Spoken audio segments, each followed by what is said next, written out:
Krásne dobré ránko vám želám, ja vás po veľmi dlhej dobe konečne vítam aj tu vo vlogu na YouTube a ako každé ráno začínam aj dnešné valentínske ráno kvalitnou hydratáciou, takže voda s aloe, citrónom a potom samozrejme moja dávka kofeínu vo forme termačiku plus podpora imunitky, dnes som to podporila aj imunboostrom. No a po hydratácii sa môžeme vrhnúť na moju novú rutinku, respektíve môj nový objav a to je vlastne banánová šupka na tvár, hej. Má to fungovať ako botox, má to zjemňovať, respektíve redukovať vrásky a zároveň... Co děláš pořád?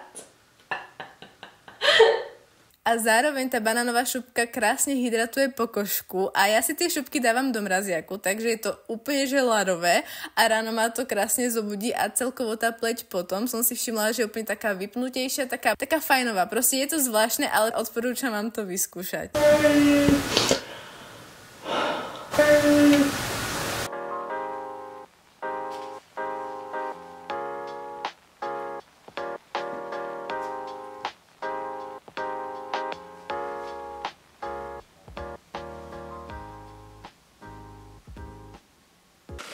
Väčšinou do mojej ranej rutiny patrí aj yoga alebo rýchly raný workout, ibaže dneska som bola už veľmi hladná, tak som to preskočila a išla rovno na raňajky, na ktoré som si pripravila moje obľúbené vývažné smutičko, tentokrát marakujová výživa s malinami, proteín, proste miňam, akurát musíte dávať pozor na to, aby ste si nabili mixer predtým, než začnete robiť svoje smutičko a proste nemali také problémy ako ja, no.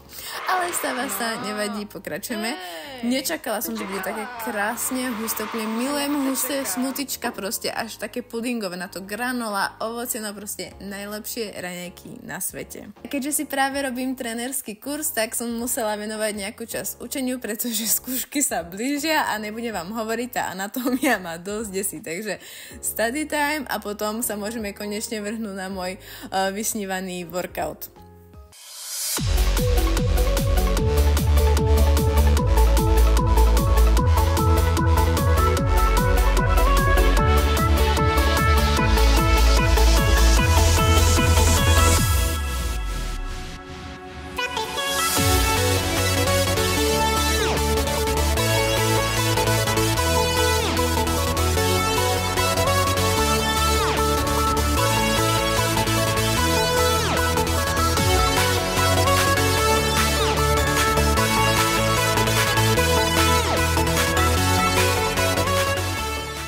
Konečne sa dostávam k obedu a bude to taký dojedací obed, zvyšok zeleninky. Tuto mám zo včerajšej večere domáce hranolky a vegan kuracie mäsko. Tuto mám hermelinovú pomazánku, vegánsku hermelinovú pomazánku od kolegy a tuto mám zvyšok tofu, takže to všetko dáme na jeden tanier.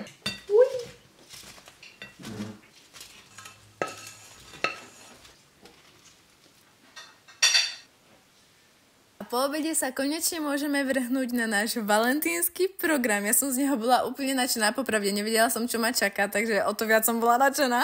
V každom prípade, kto ste z Prahy, alebo budete si robiť výlet do Prahy, tak určite navštívte na Chodové Galaxie barev. Ja som z toho mala mega radosť, mala som tam aj diskošku proste.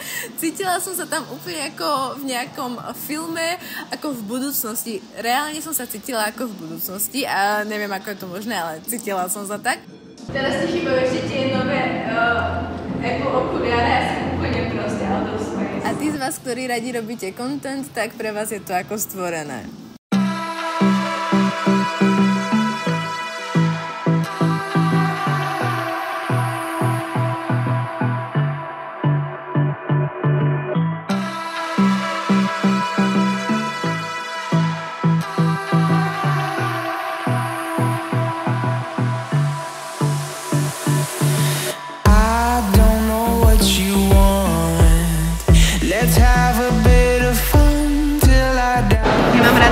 Ale toto je také, že to zvodová, vieš?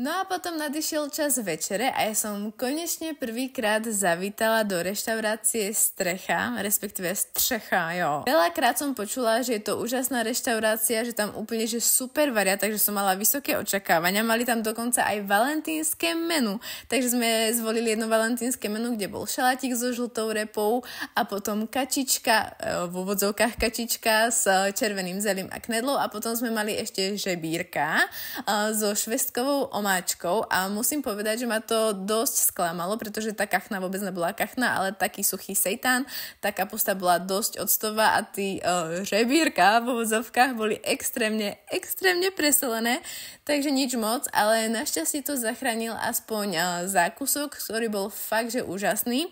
No a ešte potom také jedno minus, že nám zabudli priniesť prosecco, ktoré bolo súčasťou toho valentínskeho menu a nestihali sme do kina, takže nám ho museli dať do kelímkov, ale nevadí.